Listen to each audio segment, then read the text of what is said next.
आपको बताएं कि सराजुद्दौला गवर्नमेंट कॉलेज में अमन व अमान का मामला, मॉनिटरिंग सेल और विजिलेंस टीम के अफसरान सराजुद्दौला कॉलेज पहुंच गए।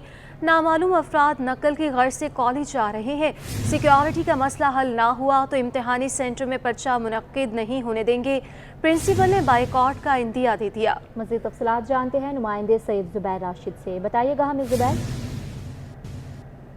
आज बिल्कुल देखिए, आला सानवी तालीमी बोर्ड कराची के तहत इंटरमीडिएट के इम्तहानात जारी हैं और लेकिन मैं आपको ये भी बताऊं कि कुछ इम्तहानी मरकज़ जो है वो हसास करार दिए गए हैं, जिसमें एक जो है सराजुद्दौला कॉलेज जो है वो शामिल है। और यहाँ पर तलबा व तालिबात और जो बिलखुसूस सराजुद्दौला कॉलेज का जो स्टाफ है उनको शदीद मुश्किलात का सामना है। और यहाँ पर वजूहात ये बताई जाती हैं कि अमन व अमान की सूरत हाल से मुतल्लिक यहाँ पर जो असातिज़ा कराम हैं उनको काफ़ी खदशात हैं। सबसे पहले आपकी बात कराएंगे जो प्रिंसिपल हैं सराजुद्दौला कॉलेज के, उनसे आपकी बात कराएंगे। मुझे बताइए, काफ़ी दिनों से जो ये शिकायतें जो हैं हम तक पहुंच रही थी, क्या मामला है यहाँ पर सिक्योरिटी का? देखें, ये इंटर का इम्तिहान शुरू हुआ है 1 जून से और यकीनन यहाँ लॉ एंड ऑर्डर के खदशात थे और इसका इजहार मैंने अपने वो एप्लीकेशन जो रिसीव कराई मैंने पुलिस को, रेंजर्स को और एसएसपी ऑफिस में डीआईबी ब्रांच को, क्योंकि मुझे अंदाज़ा था कि ये नकल माफिया यहाँ एक्शन करेगी। लेकिन अफसोस की बात यह है कि पहला पेपर हुआ, बड़ी कोशिशों से हमने उसको कंडक्ट किया। दूसरा पेपर 3 तारीख को था और इसमें बाहर के जो अनासिर हैं उन्होंने काफ़ी डिस्टर्ब किया। हमारे असातिज़ा के साथ, हमारे नॉन टीचिंग के साथ इंतहाई बदतमीज़ी हुई, गाली गलौज हुआ और बस बड़ी मुश्किल से बीच बचाव किया। बहुत ही मराहिल मुश्किल थे, लेकिन हमें इंतज़ामिया की तरफ से कोई सपोर्ट नहीं मिली, बावजूद इसके कि मिनिस्टर एजुकेशन ने हमें यकीन दिलाया। इंतहाई तशवीशनाक सूरत हाल है कि एक असातिज़ा जो कि यहाँ पे ड्यूटी सर अंजाम दे रहे हैं, तो जाहिर सी बात है किसी को रोकने के लिए अपने हाथों पे डंडे जो हैं वो थाम नहीं सकते हैं। मैं आपको ये भी बताऊँ कि चेयरमैन आला सानवी तालीमी बोर्ड प्रोफेसर नसीम अहमद मेमन की हिदायत पर सुपर विजिलेंस टीम और मॉनिटरिंग सेल के अफसरान जो हैं यहाँ सराजुद्दौला कॉलेज पे पहुँचे। इनसे आपकी बात कराते हैं। आपने प्रिंसिपल के खदशात सुने, क्या मामला? जनाब चेयरमैन इंटरमीडिएट बोर्ड जनाब नसीम अहमद मेमन साहब की हिदायत पर हम यहाँ मॉनिटरिंग सेल से आए हैं और हमारे साथ सुपर विजिलेंस टीम के भी मेंबरान हैं। हमने प्रिंसिपल साहब के खदशात सुने और उससे पहले भी हमें जो शिकायतें मौसूल होती रही हैं मॉनिटरिंग सेल में, प्रिंसिपल साहब की तरफ से या इस सराजुद्दौला के अमले की तरफ से, हम उन शिकायत को आगे हम फॉरवर्ड करते रहे हैं सिक्योरिटी के हवाले से, क्योंकि यहाँ सिक्योरिटी के बड़े के खदशात थे और थ्रेट्स भी मिलते रहे हैं। और ये पिछला जो पर्चा गुजरा है उसमें कम से कम 1 दफ़ा नहीं बल्कि 3-4 दफ़ा इनकी शिकायतें हम आगे तक पहुँचाते रहे हैं। सिक्योरिटी प्रोवाइड नहीं की जा रही, तो यही रिक्वेस्ट है मिनिस्टर से, एजुकेशन मिनिस्टर से, डायरेक्टर से और सेक्रेटरी साहबा से, ताकि इन कॉलेजेस में, जिन कॉलेजेस में सिक्योरिटी के खदशात हैं वहाँ पर सिक्योरिटी की भरपूर इंतजाम किया। सेंटर अमन अमान की सूरत हाल से मुतल्लिक असातिज़ा कराम को खदशात, नकल माफिया जो है उरूज पर है, प्रिंसिपल बेबस दिखाई देते हैं। सुपर विजिलेंस टीम और मॉनिटरिंग सेल के अफसरान ने हंगामी दौरा सराजुद्दौला कॉलेज का किया है। तमाम अफसरान का ये कहना है कि हमने तमाम खदशात जो है प्रिंसिपल से सुने हैं, उन्होंने ब्रीफिंग दी है और ये तमाम तर मामला जो है इंटर के जो चेयरमैन हैं उन तक भी पहुंचाएंगे और जो सेक्रेटरी कॉलेज एजुकेशन है सदा फरीद, उन तक भी पहुंचाएंगे, ताकि अमन व अमान की सूरत हाल से मुतल्लिक यहाँ पर सिक्योरिटी जो है फुल प्रूफ सिक्योरिटी इन असातिज़ा को और इन इतने सारे बच्चों को फराहम कर सके। जी। गुलिस्तान जौहर चौरंगी पर तामीर अंडर बाईपास 1 साल भी ना गुजार सका। $2.1 अरब से तैयार मनसूबा टूट फूट का शिकार है। अंडर बाईपास की मरम्मत में नाकिस मटेरियल इस्तेमाल होने का भी इंकशाफ सामने आया है। इसी पर मज़ीद तफसीलात जानेंगे एहसन अब्बासी से। जी एहसन, बताइएगा। जी बिल्कुल, इस वक्त मैं गुलिस्तान जौहर के अंडरपास में मौजूद हूँ। फ़लस्तीन के नाम से जो है इसको मंसूब किया गया।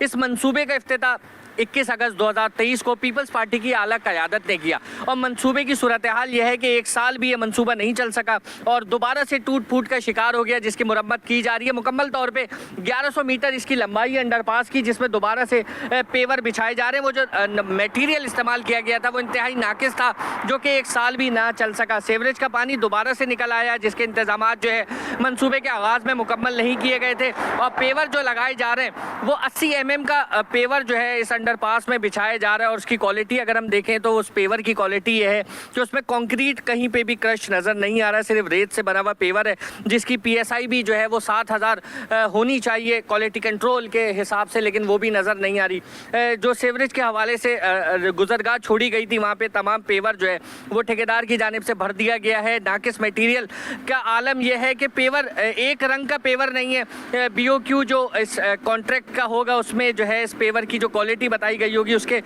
बिल्कुल जो है वो ऑपोजिट यहाँ पर मटेरियल इस्तेमाल किया जा रहा है। मटेरियल अगर मैं आपको दिखा सकूँ तो 2 रंग का मटेरियल है, पीला भी है और साथ साथ जो है रंग बिरंगे पेवर जो है वो बिछा के बस काम को जो है वो कंप्लीट करने की कोशिश की जा रही है। लेकिन लाइटें अंडरपास की जल रही हैं लेकिन काम करते हुए मजदूर जो है वो नज़र नहीं आ रहे हैं। सूरत हाल ये है कि 19 मीटर चौड़ा और 1100 मीटर लंबा जो अंडरपास तामीर किया गया था जिसका इफ्तिताह 2023 में किया गया था, 2.1 अरब रुपए की लागत से इस मंसूबे का आगाज़ किया गया, इस मंसूबे को मुकम्मल किया गया और सूरत हाल ये है कि 1 साल भी मुकम्मल नहीं हुए और दोबारा से जो मटेरियल इसमें इस्तेमाल किया जा रहा है उसकी क्वालिटी जो है वो देखी जा सकती है। नाकिस मटेरियल के इस्तेमाल से एक दफ़ा फिर अंडरपास को जो है वो तामीर किया जा रहा है, जो कि हालिया बारिशें जो होंगी आने वाले वक्त में उसमें इसकी कारकर्दगी जो है वो सामने आ जाएगी, जिस तरह पिछली बारिश में इसके पेवर की सूरत हाल सामने आई। जी, अहम खबर के साथ बुलेटिन में आगे बढ़ेंगे। DIG ट्रैफिक ने फिर डंडा उठा लिया। शहरियों को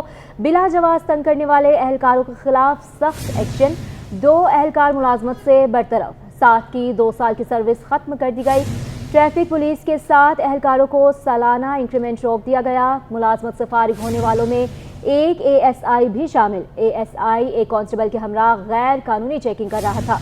खालिद बिन वलीद ट्रैफिक सेक्शन पर तैनात एहलकारों की वीडियो वायरल हुई थी। ASI और एहलकार पेट्रोल कार पर तैनात थे, दोनों नौकरी से गए। महमूदाबाद सेक्शन के एहलकारों के खिलाफ इंक्वायरी के बाद मजीद कार्रवाई की गई। CT 21 की निशानदही पर महमूदाबाद ट्रैफिक सेक्शन का सरप्राइज विजिट किया गया था। बात करने के लिए ब्यूरो चीफ फ़हीम सदीकी हमारे साथ मौजूद हैं।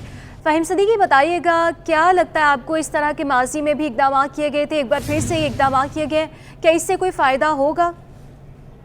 लेकिन DIG ट्रैफिक जो है वो काफ़ी सख्त एक्शन ले रहे हैं ट्रैफिक पुलिस के उन एहलकारों के खिलाफ जो उनके नज़दीक जो है ट्रैफिक जो महकमा है पुलिस का उसको बदनाम कर रहा है। उन्होंने मुख्तलिफ जो है सरप्राइज विजिट किए हैं और इसके दौरान जो इन्फॉर्मेशन उनको मिली हैं उनके और जो उनको शिकायत मिली हैं उनको उन्होंने इंतहाई सख्त एक्शन लिया है। आमतौर पर इसमें सख्त एक्शन जो है वो पुलिस में नहीं लिए जाते। ये नज़र ये आ रहा है कि DIG ट्रैफिक जो है वो ट्रैफिक पुलिस को सीधा करना चाहते हैं। उन्होंने अब तक जो है वो 2 कार्रवाइयाँ की हैं। एक कार्रवाई चंद दिन पहले की गई थी, उस दिन भी जो है जो खबर उनकी तरफ से जारी हुई थी, जो उन्होंने बताया था उसके मुताबिक उन्होंने कई एहलकारों को मुलाजमत से बर्तरफ किया था। इस दफ़ा भी 2 एहलकार मुलाजमत से बर्तरफ किए गए हैं, जबकि 7 की 2 साल की सर्विस खत्म कर दी गई है। ये बहुत बड़ी पनिशमेंट होती है, महकमाना सजा होती है कि किसी की जो वो सर्विस की 2 साल की कम कर दी जाए, जबकि 7 एहलकारों का सालाना इंक्रीमेंट भी रोका गया है। और मुलाजमत से फारिग होने वालों में एक ASI भी शामिल है जो गैर कानूनी तौर पर चेकिंग कर रहा था। तमाम जो एहलकार हैं जिनके खिलाफ भी आज कार्रवाइयाँ हुई हैं, ये तमाम वो एहलकार हैं जो मुख्तलिफ इलाकों में बावजूद इसके कि हिदायत की गई है कि गैर कानूनी तौर पर कोई शहरियों को रोक कर बिला जवाब उन्हें तंग नहीं किया जाएगा, गैर कानूनी चेकिंग करते हुए पाए गए थे। कुछ अर्से पहले जो है चंद दिन पहले CT 21 ने निशानदेही की थी कि महमूदाबाद ट्रैफिक सेक्शन जो है उसके एहलकार मुख्तलिफ इलाकों में मुख्तलिफ मकामात के ऊपर जो है वो गैर कानूनी चेकिंग करते हैं, जिस पर DIG ने खुद सरप्राइज विजिट किया था। पूरा सेक्शन जो है ये मुअत्तल कर दिया था।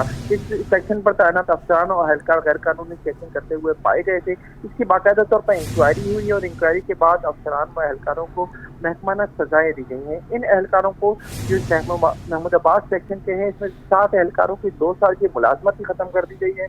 7 एहलकारों का 1 साल का इंक्रीमेंट रोक दिया गया है, जबकि 3 एहलकारों को सख्त तंबीह करके छोड़ दिया गया है कि इनके खिलाफ अगर मजीद कोई शिकायत आई तो इनके खिलाफ जो है वो सख्त कार्रवाई की जाएगी।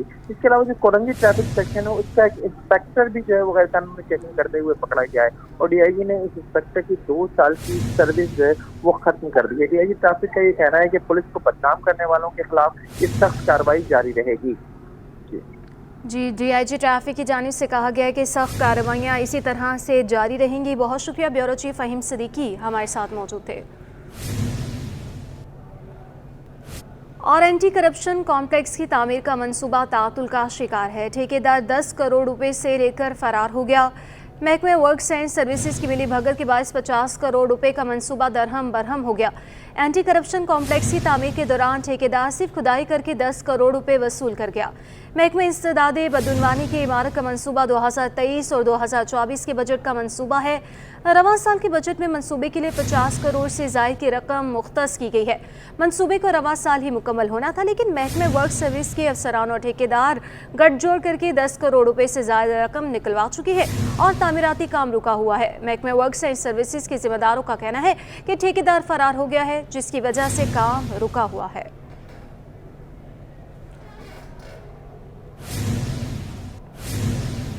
और अब बात करेंगे न्यू कराची टाउन में अंधेर नगरी चौपट राज। महकमा इलेक्ट्रिकल और मैकेनिकल में 17 ग्रेड के गैर कानूनी तरक्की पाने वाले अफसर ने सरकारी स्टोर को ज़ाती रिहाइश का बना डाला।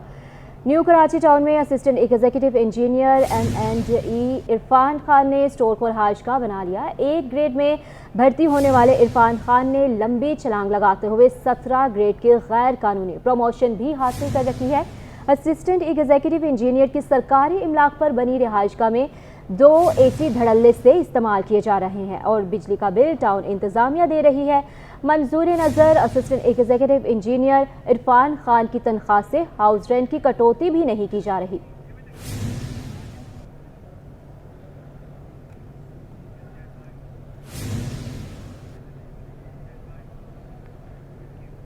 सिंध हुकूमत ने महकमे बोर्ड ऑफ रेवेन्यू में मरकजी और तमाम डिवीज़न में और डिविजनल सेल कायम कर दिया।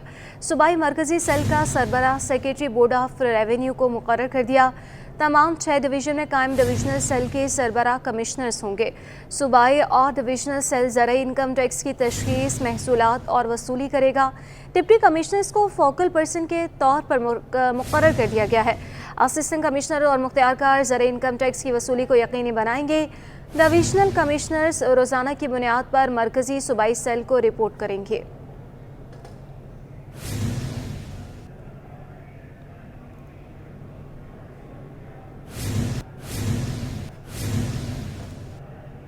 बात करेंगे वज़ीर आला सिंध ने खुसूसी अफराद के लिए काम करने वाली 9 NGOs में 7 करोड़ 12 लाख रुपए के चेक तकसीम कर दिए। वज़ीर आला सिंध सैयद मुराद अली शाह की ज़ेर सदारत चेक तकसीम करने की तकरीब वज़ीर आला हाउस में मुनाकिद हुई। वज़ीर आला ने कहा कि खुसूसी बच्चों की तालीम और तरबियत से बड़ी कोई खिदमत नहीं हो सकती। खुशी है कि निजी शोबे की तंजीमें खुसूसी बच्चों की खिदमत के लिए आगे आ रही हैं। मेहनत से मुख्तलिफ शोबों में हुकूमत का हाथ बटाने वाली तंजीमों की मदद की जाएगी। वज़ीर आला ने आइडिया रेवेन्यू वेलफेयर को 29.135 मिलियन रुपए, जबकि नूर अली ट्रस्ट की JS अकेडमी को 10 मिलियन रुपए का चेक भी दिया है। NLC को 11.44 मिलियन रुपए, ARCO को 1.557 मिलियन रुपए, जबकि PAB नेशनल को 9.43 मिलियन रुपए दिए गए। मुराद अली शाह ने पाक नेवी के खुसूसी बच्चों के स्कूल को 4.178 मिलियन रुपए का चेक दिया।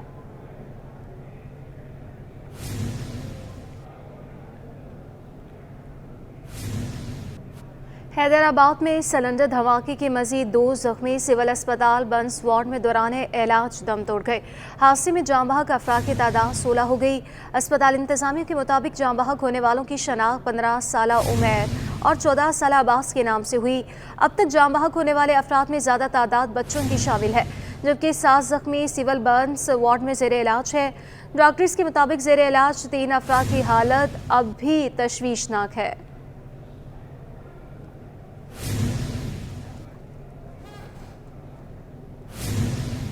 सूबाई हुकूमत का पढ़ेगा सिंध तो बढ़ेगा सिंध प्रोग्राम जारी। 1100 अर्ली चाइल्ड टीचर्स और 162 मॉनिटरिंग अफसरान की नई भर्तियां करने का फैसला हो गया। महकमा स्कूल तालीम की HR विंग ने अमल दरामद शुरू कर दिया। 15 ग्रेड की खवातीन अर्ली चाइल्ड टीचर्स की भर्तियां थर्ड पार्टी के जरिए की जाएंगी। 1000 अर्ली चाइल्ड टीचर्स पहले मरहले में भर्ती हो चुकी, दूसरे मरहले में ये तादाद 2100 हो जाएगी। इसके अलावा 162 स्कूल मॉनिटरिंग अफसरान की भर्तियां की जाएंगी। 162 16 ग्रेड के मॉनिटरिंग अफसरान की भर्तियां भी थर्ड पार्टी के जरिए होंगी। नई भर्तियां सिंध टेस्टिंग सर्विस से होंगी। नई भर्तियों पर अमल दरामद की मंजूरी दे दी गई। इस हवाले से जल्द सिफारिश सिंध टेस्टिंग सर्विस को अरसाल की जाएगी। जेडीसी कुर्बानी बराए मुस्तहकीन के लिए लाए गए जानवरों की धूम मच गई। Governor Sindh Kamran Tessori JDC head office पहुंची। 2 सफेद ऊंट और रकम अतिया की। सैयद जुबैर राशिद की रिपोर्ट देखिए। मैं आपका शुक्रिया भी अदा करता हूं, बैसियत गवर्नर सिंध और खराज तहसीन भी पेश करता हूं, और आपकी पूरी टीम का कि जिन्होंने आज अभी मैंने जो जानवर देखे हैं वो जानवर भी वो खूबसूरत जानवर जो मुझे अभी तक नज़र नहीं है आए टीवी पर भी मुख्तलिफ़ मंडियों में, लेकिन यहाँ ज़फ़र अब्बास भाई ने एक रौनक एक मेला भी लगाया है।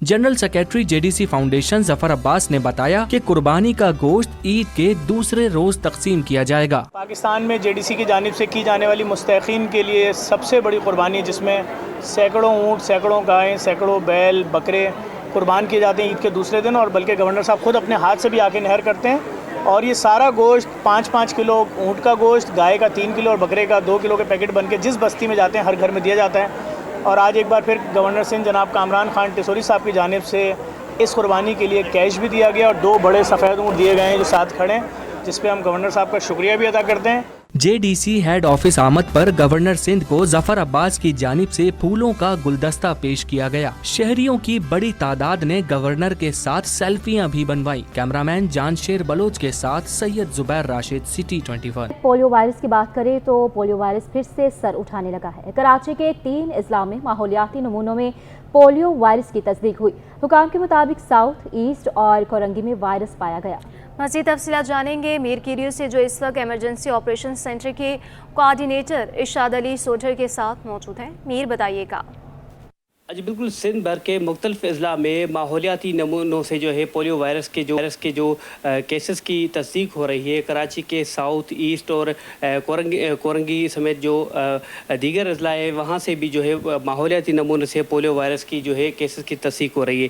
इस हवाले से हम बात करेंगे एमरजेंसी ऑपरेशन सेंटर कराची और कराची के जो कोऑर्डिनेटर है, सिंध के जो कोऑर्डिनेटर है इरशाद अली सोढर साहब, हम उनसे बात करेंगे। जैसे कि हमें पता है कि पिछले साल सितंबर से जो है हमारे पास एक पोलियो की इम्पोर्टेशन हुई, क्रॉस बॉर्डर ट्रांसमिशन जिसको कहते हैं, अफ़गानिस्तान से, क्योंकि उससे पहले कोई 2-2.5 साल जो है वो सिंध में पोलियो की ट्रांसमिशन वायरस की जो है वो रुकी हुई थी। लेकिन क्रॉस बॉर्डर ट्रांसमिशन की वजह से हमारे पास एक अभी आप कह सकते हैं कि आउटब्रेक हुई, क्योंकि कराची के तमाम अजला में सैंपल्स जो है वो इन्वायरमेंट के जो हम सीवेज से सैंपल्स लेते हैं वो पॉजिटिव आ रहे हैं। और कराची, क्योंकि कराची से पॉपुलेशन की मूवमेंट बहुत ज़्यादा है बाकी शहरों में, सिंध में और बाकी सूबों में, तो हम देखते हैं कि वो वायरस जो है हमें सक्खर में, हैदराबाद में, मीरपुर खास में, जैकबाद में भी जो है वो मिला है। और अनफॉर्चुनेटली क्योंकि जब वायरस सर्कुलेट कर रहा होता है तो जब भी वायरस को कोई अंडर इम्यूनाइज्ड चाइल्ड या कोई अंडर नोरिश्ड चाइल्ड जो है वो मिलता है, जिसकी ग़िज़ा कम हो, जिसकी इम्यूनिटी कम हो, जिसको वैक्सीन ना हुई हो, तो उसको पोलियो वायरस की वजह से पैरालिसिस हो जाता है, वो अपाहिज हो जाता है। तो हम देख रहे हैं कि सर्कुलेशन ऑफ वायरस जो है वो बहुत ज़्यादा है। जी बिल्कुल, आपने इरशाद अली सोढर की बात से उनका ये कहना था कि सिंध में से ज़्यादातर सक्खर, हैदराबाद, मीरपुर खास और कराची के मुख्तलिफ अजला में से जो माहौलियाती नमूनों से पोलियो वायरस की तस्दीक हुई है। उन्होंने वालिदैन पर भी जोर दिया है कि अपने बच्चों को जो है पोलियो के जो कतरे हैं वो ज़रूरी पिलाएं। कल से जो है पूरी सिंध में पोलियो के कतरे पिलाने की मुहिम भी शुरू की गई है। जी, रेलवे कॉलोनी में सीवरेज का निज़ाम दरहम बरहम हो गया। नाले का पानी ओवरफ्लो होकर घरों में दाखिल होने लगा। तफसीलात जानते हैं अक्सा से। अक्सा, हमें आगाह कीजिएगा।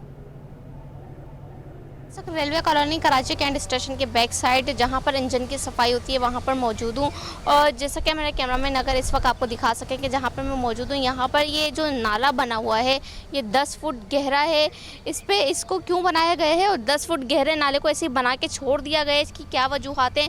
साथ ही साथ आपको ये भी बताएं कि चंद रोज़ पहले यहाँ पर एक बच्चा खेलते हुए गिरा था, जिसकी माँ ने उसे जो है वो बर वक्त बचा लिया। यहाँ पर यहाँ के लोग भी मौजूद हैं और रेलवे का अमला भी हमारे साथ मौजूद है। ये बताइएगा कि आप खुद भी काम करते हैं, तो क्या नज़र आ रहा है? 10 फुट गहरा नाला है और हम देख रहे हैं कि इसका पानी बाहर तक आ रहा है। यहाँ जो नाले का जो है ना कोई तुक नहीं बनता था, क्योंकि ये नाला ऑलरेडी पहले बैक साइड पर जो है वहाँ आ रहा था और पीछे कुछ हमारा आर्मी का इलाका है, उन लोगों ने उस नाले को जो है वहाँ पे क्लोज़ कर दिया, जिसकी वजह से निकासी बंद हो गई। अब यहाँ पीएसओ को जो है ना ये इलाका दिया गया है, तो रेलवे और पीएसओ की मिली भगत से इन्होंने नया नाला यहाँ पर खुदाई कर दी, जो तकरीबन मेरे ख्याल है 15 दिन से ज़्यादा अरसा हो गया, और ये 10 से 12 फीट गहरा खोद के छोड़ दिया गया है, जो कि मासूम बच्चों की जान के लिए ख़तरात मंडला रहे हैं। जबकि एक बच्चा जो है गुज़िश्ता हफ्ते यहाँ गिरा है, जिसको बर वक्त बच्ची के जो है ना वालदा यहाँ पे मौजूद थी कि उन्होंने हाथ खींच लिया, क्योंकि मामला ये है कि यहाँ बिल्कुल करीब ही, इस नाले के बिल्कुल करीब बहबूद स्कूल है, जिसकी वजह से आए दिन यहाँ पे ये शिकायत और बच्चों के अंदर आपको मालूम है ये शिकायत होती है कि मिट्टी के ढेर पे चढ़ के वो खेलने कूदने के लिए चले जाते हैं, जो कि ये नुकसानदेह है। तो हमारा मुतालबा है इस नाले को फिलफौर बंद किया जाए और निकासी, सीवरेज के निकासी का इंतज़ाम जल्द से जल्द किया जाए। जी बिल्कुल, यकीनी तौर पे जो है वो हमने देखा कि गुज़िश्ता एक माह पहले जो है वो जैसे कि रेलवे ने अपना ऑयलिंग का सिस्टम जो है वो पीएसओ को दिया है, उसका इफ्तिताह हुआ था, लेकिन अब देखा ही जा रहा है कि उसको मद्देनज़र रखते हुए पीएसओ ने ये यहाँ पे इंतज़ाम किया है। अब सीवरेज का निज़ाम जो है वो यहाँ पर बिल्कुल ख़राब हो चुका है। यहाँ पर रिहायशी है बिल्कुल इस तरफ, बिल्कुल चंद कदमों का फासला है नाले का और रिहायशियों का, तो लिहाजा यहाँ पर कोई भी हादसा हो सकता है। बारिश के दिनों में बड़े जो है वो नुकसान सामने आ सकते हैं। यहाँ पर अगर मैं दिखाऊँ कि बिल्कुल यहाँ पे सीवरेज का पानी आ चुका है और जैसे कि लोगों के घरों में दाखिल होने में भी इससे ज़्यादा फासला नहीं है। जी अब बात करेंगे वज़ीर आला सिंध सैयद मुराद अली शाह ने माजूर अफराद की बहाली के मरकज़ का वज़ीर आला हाउस में इफ्तिताह कर दिया। इसी पर तफसीलात जानेंगे। आजिज़ जमाली हमारे साथ मौजूद हैं। आजिज़ बताइएगा। जी हाँ, वज़ीर आला सिंध सैयद मुराद अली शाह ने यहाँ पर वज़ीर आला हाउस में डिफरेंटली एबल्ड स्टूडेंट्स के लिए vocational training and rehabilitation centre का इफ्तिताह किया है। ये वोकेशनल एंड ट्रेनिंग सेंटर है और ये रिहेबिलिटेशन सेंटर में वज़ीर आला सिंध ने बताया कि 240 बच्चे दाखिल किए गए हैं और उनमें 120 ऐसे बच्चे हैं जो खुसूसी बच्चे हैं। इसमें कंप्यूटर साइंस में 60, टेलरिंग में 12, 48 और मोबाइल फ़ोन रिपेयरिंग में 7 ऐसे बच्चे हैं जो स्पेशल बच्चे हैं। इस ट्रेनिंग सेंटर का ये इंचोली के मकाम पर कायम किया गया है। इसका इफ्तिताह वज़ीर आला सिंध ने वज़ीर आला हाउस में किया है और जो स्पेशल अफराद मौजूद थे उनकी मौजूदगी में इन्होंने इफ्तिताह किया और उनसे भी रिबन कटवाया गया। तो अब ये सेंटर बाकायदा स्टार्ट हो गया है और वज़ीर आला सिंध ने इस पर खुशी का इजहार भी किया है। जी बहुत शुक्रिया आजिज़ जमाली।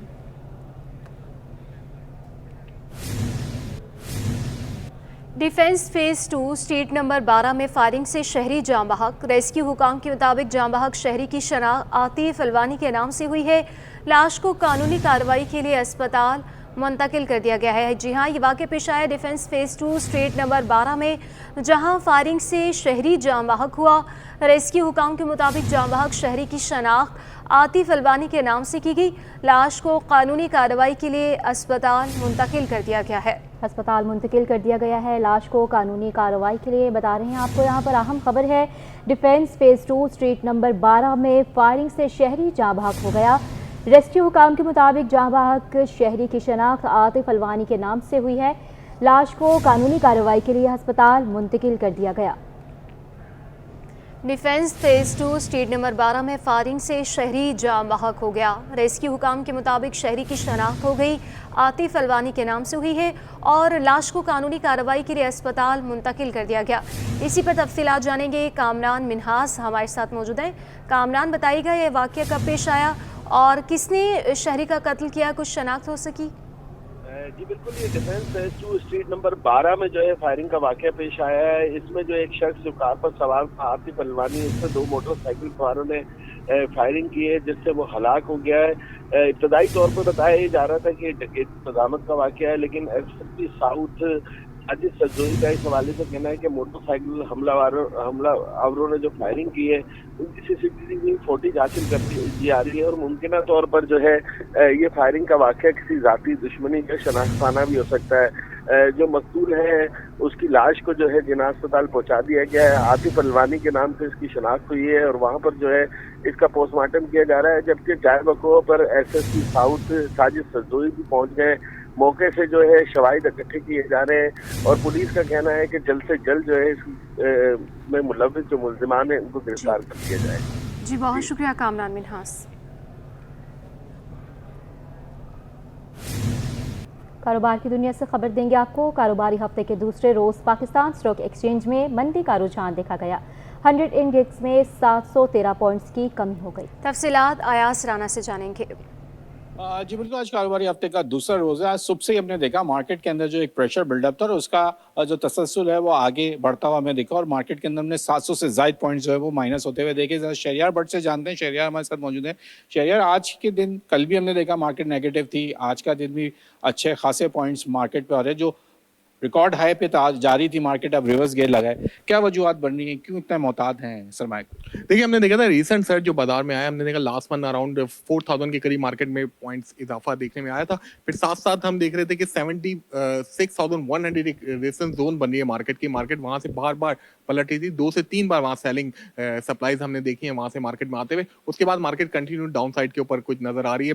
बजट भी आने वाला है, जैसे आपके इल्म में, तो गवर्नमेंट इस बजट में IMF की मर्जी के मुताबिक कुछ टैक्सेस आयद करना जा रही है, जिसमें सबसे बड़ा कंसर्न 18% GST फिक्स करने का फैसला है। उसका काफी नेगेटिव इम्पैक्ट देखने में आ रहा है। फिर सरमायाकार थोड़े मोहतात भी हैं कि वो देखना चाह रहे हैं कि एक बार बजट आ जाए, जो सिचुएशन बनती है उसके मुताबिक नई पोजीशन ले। ओवरऑल आप देखें मार्केट में जो डायरेक्शन है वो पॉजिटिव साइड पे नजर आ रही है। हमने देखा कुछ सेक्टर ने काफी अच्छा परफॉर्म किया, ऑल्दो के मार्केट में कुछ सेलिंग भी आ रही है, लेकिन इसके बावजूद ऑटो सेक्टर में कुछ बाइंग लेफ्ट साइड के ऊपर नजर आती है। सीमेंट्स में कुछ बाइंग नजर आ रही है कि आने वाले दिनों में इंटरेस्ट रेट डाउन साइड के ऊपर आने जा रहा है। अप डाउन मार्केट में लगे रहते हैं। फिर साथ साथ आज हमने ये भी विटनेस किया कि पड़ोसी मुल्क इंडिया में इलेक्शन हुए हैं, रिजल्ट जो अब तक सामने आए, नरेंद्र मोदी ऑल्दो के इलेक्शन जीत रहे हैं, अब तक के जो नताइज सामने आए 296 सीट्स लिए आउट ऑफ 543। हुकूमत तो बना लेंगे, लेकिन अपोजिशन का उनको का सामना करना पड़ेगा। जितने भी एग्जिट पोल से वो उनको गलत साबित किया है, तो उसके वजह से बाजार में, इंडियन मार्केट में हमने देखा कि एक वक्त में तकरीबन क्रैश करके 6000 पॉइंट से ज्यादा की कमी देखने में आई। अब कुछ रिकवरीज हैं, 3500 के करीब मार्केट नेगेटिव जोन में ट्रेड करी। उसका असर भी कहीं ना कहीं हमारी मार्केट में लोकली देखने में आता है। तो ओवरऑल ये सारे इम्पैक्ट हैं जो बाजार को उसका सामना करना पड़ा है। आने वाले दिनों में नए टैक्सेस लगने जा रहे हैं, ये एक बड़ी खबर है मार्केट के अंदर जो गर्दिश कर रही है, जिसको लेके सरमायाकार मोहतात हैं। वो देखना चाहते हैं कि मजीद क्या क्या सख्तियाँ जो हैं वो इस बजट में सरमायाकारों के लिए आ रही हैं। उसको देखते हुए मार्केट में हम देख रहे हैं कि मुसलसल जो है वो नेगेटिविटी जो है उस मार्केट पे छाई हुई है।